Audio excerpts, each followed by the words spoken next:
amigos, les habla Ravelo Crazy una vez más con ustedes para esta ocasión hablar de un caso un tanto extraño que fue hecho película en 1981. Me refiero a la película El Ente. Esta película de culto del género de terror está basada en una historia supuestamente real que ocurrida a una mujer en los años 70. En esta película la protagonista es una mujer llamada Carla Moran. Es acosada todas las noches y sometida, más bien violada, literalmente por un espíritu o entidades que son invisibles. Esta historia estaría basada en una historia real, una persona real, durante los años 70 llamada Doris Bitter. La película El Ente, de 1981, está basada en los acontecimientos que presuntamente experimentó una mujer en la década de los 70. Carla Moran es una madre soltera que vive junto a sus 3 hijos. Mientras está en su dormitorio, percibe una extraña presencia que la empuja y la arroja hacia la cama. El espectro la aprisiona con la almohada para evitar que grite, mientras la mujer nota cómo este ser la está golpeando y agrediendo sexualmente. Tras pedir ayuda médica, no obtiene resultados, ya que la supuesta entidad eh, vuelve a atacarla con mucho mayor intensidad. Un grupo de científicos empiezan a tomarse este asunto mucho más en serio y deciden llevar a cabo una serie de estudios para hallar la respuesta de tan extraño suceso. La verdadera historia comienza en 1974 con una mujer llamada Doris Bitter. Vivía con sus 4 hijos en una pequeña casa en Culver, California. En este lugar empezó a sufrir algunos eventos paranormales, algo sutiles, pero luego, de un día para otro, comenzó a ser atacada. Según ella, lo hacía un espectro en forma de hombre muy fuerte, con 2 más pequeños que más bien la retenían. Eh, Bitter afirmó que este ente mayor, digamos, la violentaba sexualmente. Esta historia tiene un testigo, el hijo mayor, llamado Brian Harris, quien al escuchar gritos como una de tantas veces, entró a la habitación para ayudarla y vio que estaba siendo golpeada. Al querer ayudarla, sintió una fuerza sobrehumana que lo arrojó fuera de la habitación. Esto le ocasionó una fractura en uno de sus brazos. Por otro lado, el mismo Brian aseguró haber visto las entidades y que eran como una especie de niebla o como un humano, pero no del todo. Doris Bitter, al buscar ayuda médica y pasar por una serie de exámenes, no encontró la solución de su problema. De hecho, la entidad volvía a ser mucho peor que antes. Fue entonces donde buscó ayuda a la investigación paranormal y se acercó a Kerry Gaynor y Barry Tulf, quienes empezaron sus investigaciones una vez que llegaron al hogar supuestamente embrujado. También se llamó a un grupo de investigadores para que pudieran describir lo que estaba sucediendo. Como era de esperarse, Kerry y Barry no creyeron en lo que decía esta mujer tan desesperada, ya que al escuchar que era violada por una entidad desconocida era algo totalmente inaudito, incluso para la investigación paranormal de la época. Una vez en el lugar de los hechos, los investigadores pudieron ser testigos de eventos paranormales. el grupo instaló cámaras para detectar cualquier cosa que estuviera fuera de lo normal, digamos. Luego los investigadores empezaron a notar eventos de actividad paranormal, como una niebla verde que se asomaba de un rincón de la habitación, como había manifestado el hijo mayor, Brian, que había visto. Cuando esto sucedió, todos, todos comenzaron a tomar fotografías desde diferentes ángulos. Una fotografía fue tomada con una Polaroid, aunque no salieron perfectamente, sino que tenían un color blanco y borroso, muy borroso. Esto los tenía consternados al descubrir que nada, pero nada fue captado, salvo unos extraños arcos luminosos alrededor de la mujer que flotaban.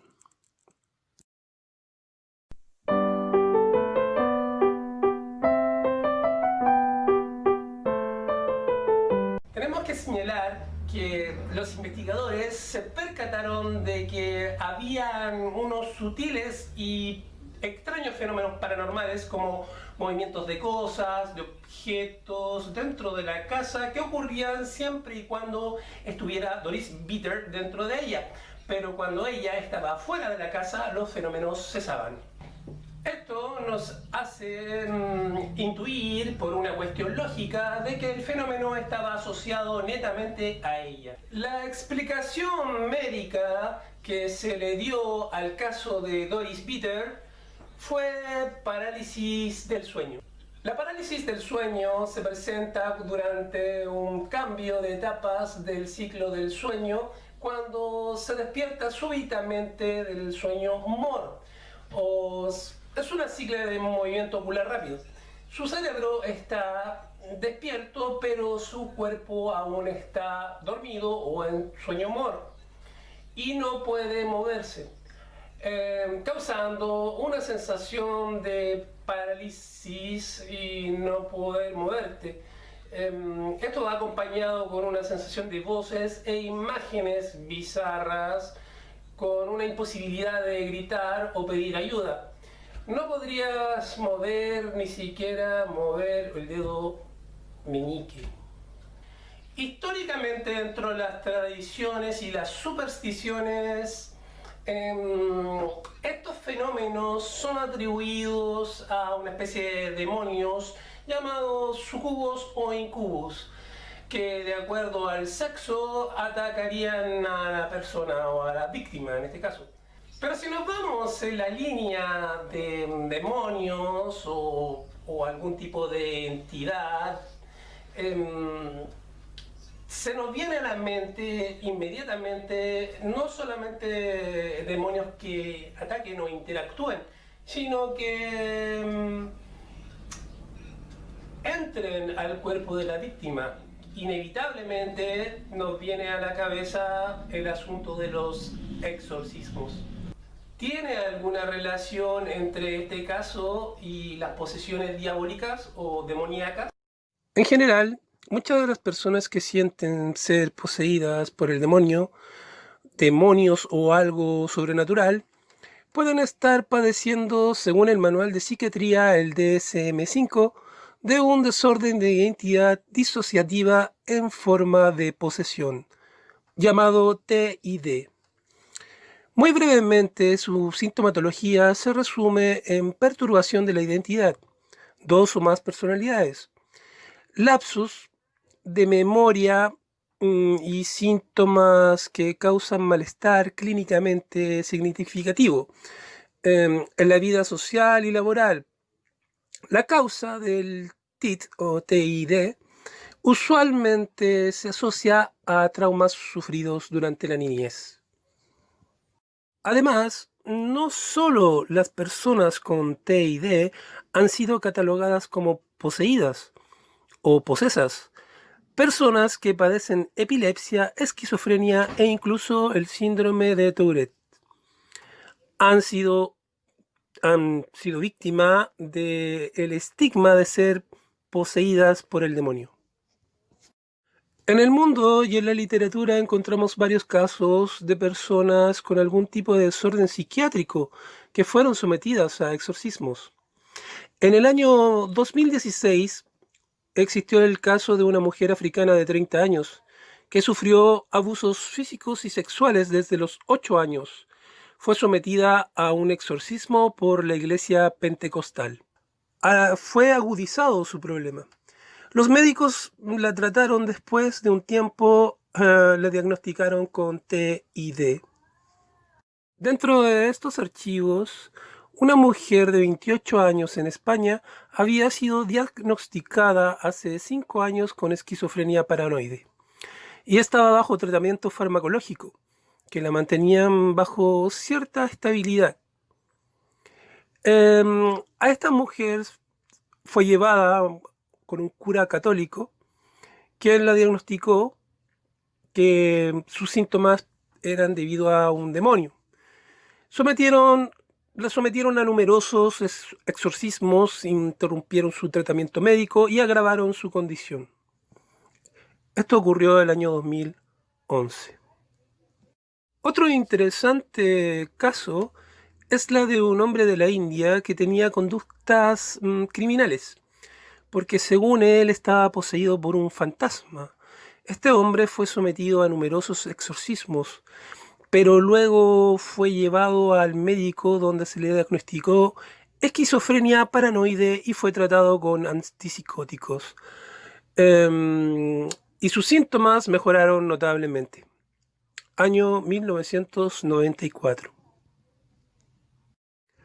Finalmente, también se ha relacionado con posesión demoníaca a personas que sufren de una enfermedad antiinflamatoria llamada encefalitis por anticuerpos contra el receptor de NMDA. Los síntomas varían desde pérdida de memoria, trastornos cognitivos y de comportamiento, alucinaciones, delirios, convulsiones, movimientos anormales, etc.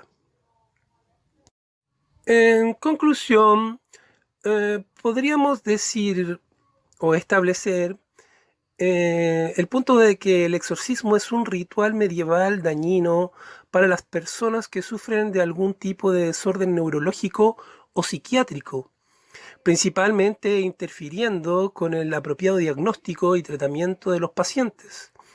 Es mejor consultar a un médico ante cualquier anomalía conductual. Un especialista sabrá reconocer los síntomas y ayudar adecuadamente. Bueno, como vimos, toda esta literatura e información que encontramos casos de personas con algún tipo de desorden psiquiátrico están siendo sometidas a exorcismos. Pero, sin embargo, el exorcismo es un ritual medieval que pasa a ser dañino para algunas personas que sufren algún tipo de desorden neurológico o psiquiátrico. Es decir, es mucho más perjudicada la persona que beneficiada. Como pudimos ver en el manual de psiquiatría, el DSM-5, la posesión diabólica vendría siendo un desorden de identidad disociativa en forma de posesión. Sus siglas son TID. Algunos otros casos son producto de esquizofrenia paranoide que son tratados fácilmente con antipsicóticos. Y otros casos, por ejemplo, enfermedades como la encefalitis por anticuerpos contra los receptores de NMDA, que también estarían asociados a estos comportamientos.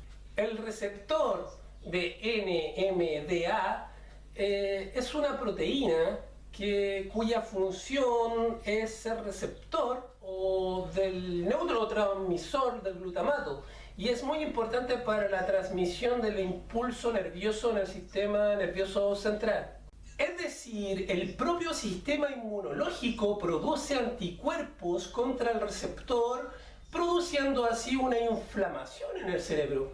La causa de estos anticuerpos es debido a tumores, siendo las mujeres las más propensas a esta enfermedad. Por esta razón, no es coincidencia de que la mayor cantidad de personas afectadas de este tipo de fenómenos se trate de mujeres.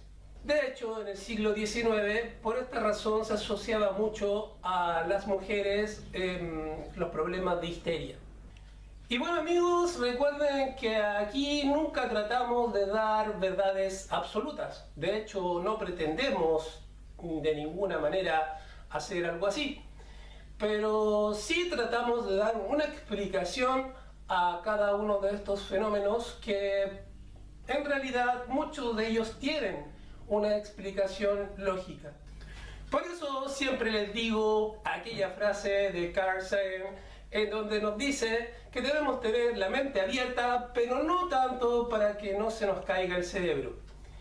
Espero que estén bien, que se cuiden mucho, que no crean en todo lo que está en la red, que revisen siempre la fuente y descansa planeta Tierra donde quiera que tú estés. Les ha hablado una vez más Ravelo de Crazy. Hasta la próxima.